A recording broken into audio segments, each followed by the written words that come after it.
Hello everyone, welcome back to our channel. কেমন আছো তোমরা সকলে? আশা করছি সকলে অনেক ভালো আছো আর সুস্থ আছো। আমি কিন্তু অনেক ভালো আছি। আমার জি লাইফস্টাইল চ্যানেলে আরও একটা নতুন ব্লগে তোমাদেরকে অনেক অনেক স্বাগত।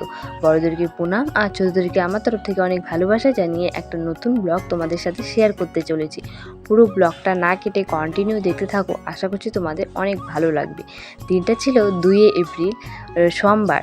আজকে আমি এক্সাম দিতে যাব, আমার এক্সাম আছে 2টার সময়। তো তাড়াতাড়ি রেডি হয়ে বেরোতে লাগবে। তো তার জন্য সকাল সকাল প্রথমে ঘুম থেকে উঠে পড়েছি। এখন বাজে সকাল 7টা বাজে।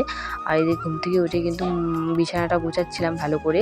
আর বোনও কিন্তু ঘুম থেকে উঠেইনি, তাই জন্য ওকে একটু টেনে এসে করছিলাম। তো আবার শুয়ে পড়েছে, তো তার জন্য আর ডাকলাম না। তো তারপরে এদিকে মা মুড়ি মেখেছে, আমি চলে গিয়েছিলাম মুড়ি খেতে। আমার খিদেও পেয়ে গেছে, তো ব্রাশ ট্রাশ করে মুড়ি খেতে চলে গেছিলাম।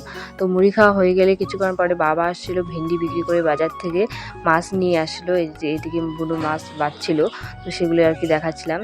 রুই মাছ না কি যেন ছিল, কাতলা মাছ মনে হয়, কাতলা মাছ ছিল। আর মাছের তেলও ছিল ওইদিকে। তো এখন মাছ বাছা হয়ে গেছে, আর মা কিন্তু রান্না বসিয়ে দিয়েছে, ভাত হয়ে গেছে। আর এদিকে তরকারি বসিয়েছিল, তাই আমি এদিকে তরকারি জাল দিচ্ছিলাম। আমার ভীষণ খিদে পেয়ে গেছিলো, তার জন্য এদিকে রান্নাঘরে এসে বসেছিলাম। এই যে তরকারি কিন্তু প্রায় জাল হয়েই এসেছে। আমি খাওয়া দাওয়া করে চান করে তারপর যে কলেজ যাওয়ার জন্য রেডি হবো, তার জন্য মাকে বলছিলাম ভাত বেড়ে দিতে, এদিকে টাইমও হয়ে গেছে, তার জন্য তরকারি হয়নি। আমি আগে ভাত নিয়ে বসে পড়েছি। এদিকে ভেন্ডি দিয়ে মাছের তেল ভাজি করেছে, কচু শাক আর মাছ ভাজি। গাইস, এখন আমি চান করে পুজো দিয়ে কলেজ যাওয়ার জন্য কিন্তু রেডি হয়ে গেছি। আজকে আমার কলেজে এক্সাম আছে, আর সব বান্ধবীরা বেরিয়ে পড়েছে। এখন আমিও বেরিয়ে পড়বো। এখন বাজে 12টা, আর এক্সাম শুরু হবে ওই একটা কি আড়াইটার দিকে শুরু হবে, না 1:30টার দিকে শুরু হবে। তো চলো তোমরা ব্লগটা কন্টিনিউ দেখতে থাকো, আশা করছি ভালো লাগবে। মানে আমি এই জায়গা থেকে বলরামপুর সাইকেল যাবো, আর এই জায়গা থেকে অটোয় যাবো। তো চলো দেখতে থাকো। গাইস, এখন সাইকেলটা রাখলাম এক জায়গায়, আর এখন অটোয় চলে যাবো কলেজের দিকে। দেখি দেওয়ানাটির অটো পাওয়া যায় কিনা, তো চলো দেখতে থাকো। তারপর ওই জায়গায় গিয়ে দেখলাম দেওয়ানাটা অটো কিন্তু দাঁড়িয়ে আছে। তো তারপর এই জায়গায় আমি অটোতে বসে পড়লাম। আর তখনও কিন্তু গাড়ি ছাড়েনি, আর বললো যে এই 2-3 মিনিট পরে নাকি ছাড়বে। তো তার জন্য কিছুক্ষণ বসেছিলাম। আর বেশ গরম লাগছিল, আজকে ভীষণ রৌদ্র সেরকম নেই, কিন্তু গরমটা বেশি লাগছিল। তার জন্য এই জায়গায় আমি একাই বসেছিলাম। কিছুক্ষণ পরে একটা বান্ধবী এসেছিল, তো ওর সাথে পরে একসাথে বসে গেছিলাম। তো এখন কিন্তু এই যে অটো কিন্তু ছেড়ে দিয়েছে। তো চলো একবার কলেজে গিয়ে তোমাদের সাথে দেখা হচ্ছে। তো বন্ধুরা, এই যে কিন্তু কলেজে চলে এসেছি। সরি, এটা কলেজ না, এটা কম্পিউটারের দোকান। আমাদের একটু কম্পিউটার দোকানে দরকার ছিল, তার জন্য ওই জায়গায় গিয়েছিলাম। তো তারপর এই যে কলেজে চলে এসেছি। তো এখনও খুঁজবো আমাদের অ্যাডমিট নাম্বার, আর কি যে হলে আমাদের পরীক্ষা হবে সেই হলটা খুঁজতে লাগবে, অ্যাডমিট নাম্বার। তো এই যে অনেক খোঁজাখুঁজি করার পর কিন্তু অ্যাডমিট নাম্বার খুঁজেই পাচ্ছিলাম না বেঞ্চের জায়গায়।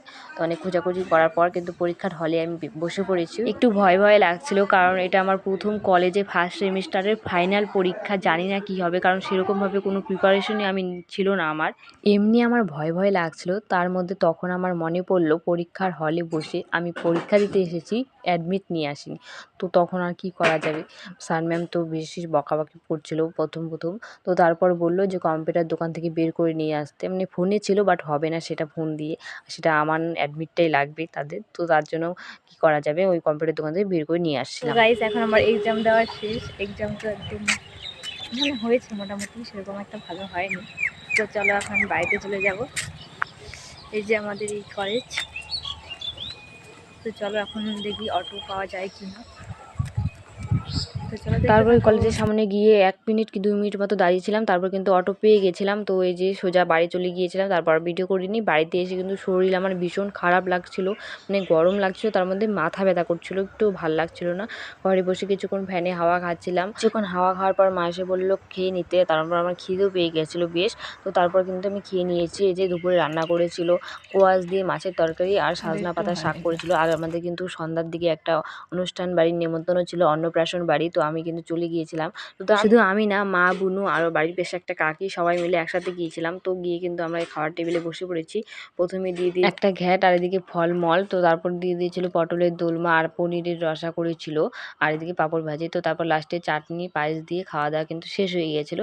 যে বাচ্চাটার অন্নপ্রাশন ছিল, আমার ভাই হয়, তো সেই ঘরে গিয়েছিলাম। তো দেখলাম ও ঘুমিয়েছে, তো তাও একটু ক্যামেরাতে দেখিয়ে নিলাম আর কি। তো এই যে, তো তারপর কিন্তু আমরা বাড়িতে চলে এসেছিলাম। তারপর আর সেরকম কোনো ভিডিও করিনি। তো চলো আজকের ভিডিওটা এই পর্যন্ত। পুরো ভিডিওটা দেখার জন্য অনেক অনেক ধন্যবাদ। ভিডিওটা ভালো লাগলে like, comment, share and subscribe কিন্তু অবশ্যই করবে। দেখা হচ্ছে আবার নেক্সট কোনো ব্লগে।